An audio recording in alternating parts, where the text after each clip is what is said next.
मेरे से पूछेंगे कि इतनी पढ़ाई के बाद आपको क्या लगता है कि दुनिया के सबसे बड़े डिप्लोमेट कौन थे?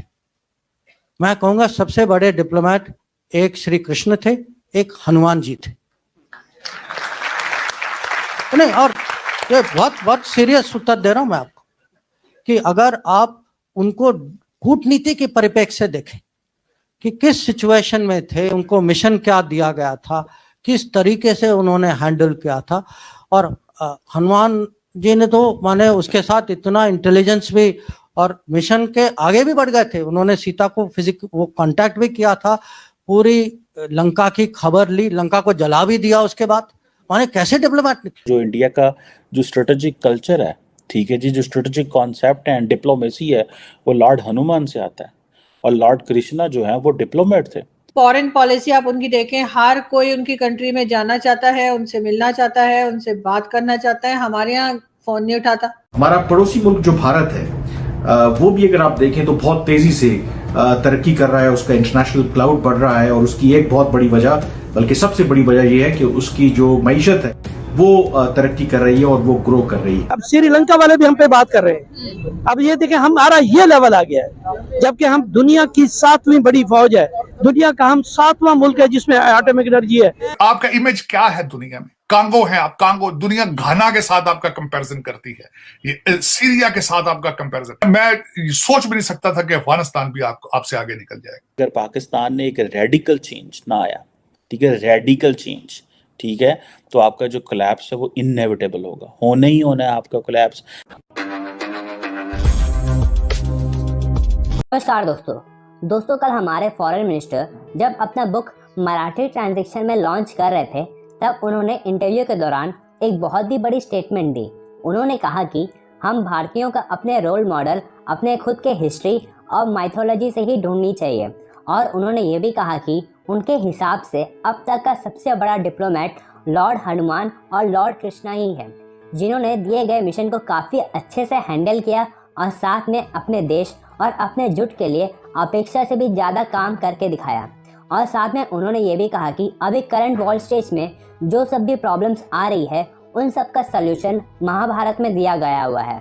और भारत की फॉरेन पॉलिसी अपने खुद की हिस्ट्री और माइथोलॉजी से कनेक्ट भी होती है। और हम भारतीयों को भी अपने रिच कल्चर, हेरिटेज और एशियन स्क्रिप्ट पे भी काफ़ी ज़्यादा ध्यान देना चाहिए। तो चलिए दोस्तों, इसी पर पाकिस्तानी मीडिया का रिएक्शन देखते हैं।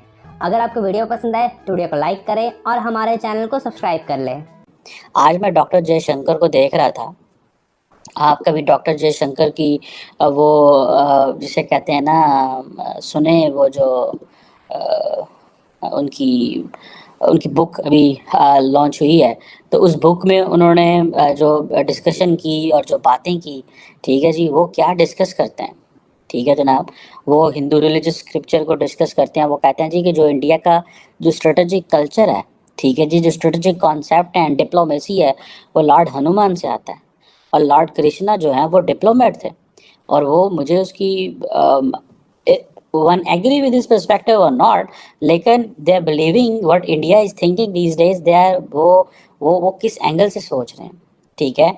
और हम जो है वो हमारा जो वर्ल्ड व्यू है वो क्या है कि हम भागे चले जाते हैं मिडल ईस्ट, भागे चले जाते हैं तुर्की, भागे चले जाते हैं जी तुर्की वाले साढ़े भरा ने, ठीक है, तुर्की वाले साढ़े भरा ने, सऊदी अरब वाले साढ़े भरा ने, दुबई वाले भरा ने। दुबई वाले तो हमारे इतने भाई मोहम्मद बिन जायद आ रहे हैं, जब इन्होंने इसराइल के साथ ताल्लुकात अच्छे किए तो इन्होंने हमारे वीज़े बंद कर दिए, इन्होंने पाबंदियाँ लगा दी। उन्होंने कहा ये ना हो कोई बंदा आके यहाँ पे हमला कर दे कि ये जो दी हैं। फिर दैन उन्होंने हमें बुलाया, हमने जाके रिक्वेस्टिंग की और उन्होंने कहा जी कि ये वजूहात हैं। फिर हमारे फॉरेन मिनिस्टर ने कम्युनिटी लीडर से बात की और उनको बताया कि आपने इसको कैसे देखना है। दुबई भी उसी तरह ही ऑपरेट हो रहा है जिस तरह लंदन ऑपरेट होगा, जिस तरह पेरिस ऑपरेट होगा, जिस तरह वाशिंगटन ऑपरेट होगा, बर्लिन ऑपरेट होगा। सो आपने यहाँ पे वैसे ही बिहेव करना है, कोई बदतमीजी ना कीजिएगा। मुझे तो खैर खुशी है इस बात की कि चले हम ना सही, हमारे पड़ोस में तरक्की की तरफ जाया जा रहा है, कैंसर की रिसर्च की जा रही है। और वहां पे खबर आई है कि उन्होंने कैंसर की एक किस्म का उनका तजर्बा ठीक रहा है भारत का। एक तरफ पे लोग जो हैं वो अपने सैटेलाइट बार ऊपर भेज रहे हैं, लोग जो हैं वो नई बुलंदियों को टच कर रहे हैं, हम पस्तियों की गहराइयों को टच कर रहे हैं। ऑपोजिट। और जो दुख वाली बात सबसे ज्यादा है कि डीएनए सेम है, डीएनए सेम। आज आपकी मैं तस्वीर खींच के आरजू किसी चैनल पे लगा दूं कि आप you were born in Mumbai, you are from Karnataka, तो कोई कह नहीं सकेगा क्या है। हमारा डीएनए, खाना एक है, सोच एक है, हर चीज एक है, लेकिन क्या वजह है, क्या वजह है कि 76 साल से धोखा है एक। मेरी समझ मैं बहुत कंफ्यूज हो जाता हूँ इस चीज में। बांग्लादेश के बारे में नहीं, आखिरी बात करना चाहूंगा जी। देखिए 47 को आपने 1947 में भारत को छोड़ा, आप पाकिस्तान बना है, ठीक है। उसके बाद क्या हुआ, मैं छोटा सा कंपैरिजन मेरे सामने आज मैं पढ़ रहा था अगले दिन कि इस वक्त बांग्लादेश के फॉरेन रिजर्व $33 बिलियन है, भारत के 560 बिलियन है। अब मैं दूसरा कंपैरिजन कर रहा था, 1972 में आपकी आबादी सिर्फ 6.5 करोड़ थी, 6.5 करोड़। और मैं अगले दिन एक आर्टिकल में मैंने पढ़ा कि यूएई का जब एक दफा यहाँ पे 1960s में आए, आपका दिमाग इतना खराब था, शुरू से ही आप इस तरह के लोग हैं।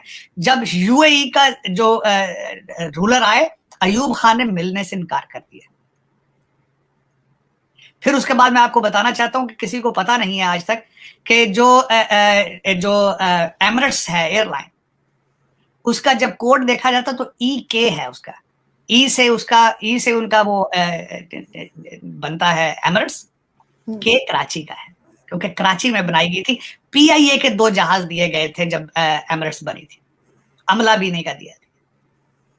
इस वक्त मैं ये देखना ये चाहता हूं, बता ये रहा हूं कि आपसे आबादी में 20 गुना मुल्क बड़ा है रशिया, और उसकी आबादी 14.5 करोड़ है। पूरे यूरोप की आबादी 74 करोड़ है। आपको डेली बेस पे आप 1.5 अरब लीटर मीठा पानी जाया करते हैं अपने वॉशरूम्स के अंदर। आपको 60 करोड़ रोटियां डेली बेस पे चाहिए होती।